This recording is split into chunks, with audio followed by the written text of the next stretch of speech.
Çox sağ olun. Xoş gördük, ser. Xoş gördük, cənab hakim. Mr. Clever, sizə məktəb ərazisindən keçdiyinizə görə ittiham irəli sürülüb. Bağışlayın, nə? Siz məktəb ərazisində sürət həddini keçmisiniz. Düzdür. Deməli, sürət həddini aşmısınız. Mən elə də bərk sürmürəm, cənab hakim. Mənim 96 yaşım var, yavaş sürməyə çalışıram. Sürəti zərurət yarandıqda artırıram. Mən oğlumu prosedurlara aparırdım, o əlildir. Oğlunuzu həkimə aparırdınız? Bəli, onu qan analizi verməyə aparırdım. Hər 2 həftədən bir aparıram, çünki o xərçəngdir. Siz çox yaxşı insansınız.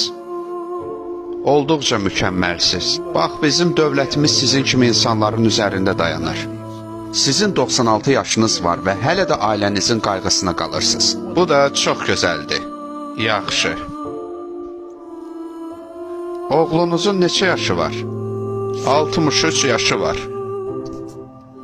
Sizin kimi ata da hələ də oğlunun qayğısına qalır, hə? Onu zərurət yarandıqda aparıram. Oradakı oğlanı görürsünüz?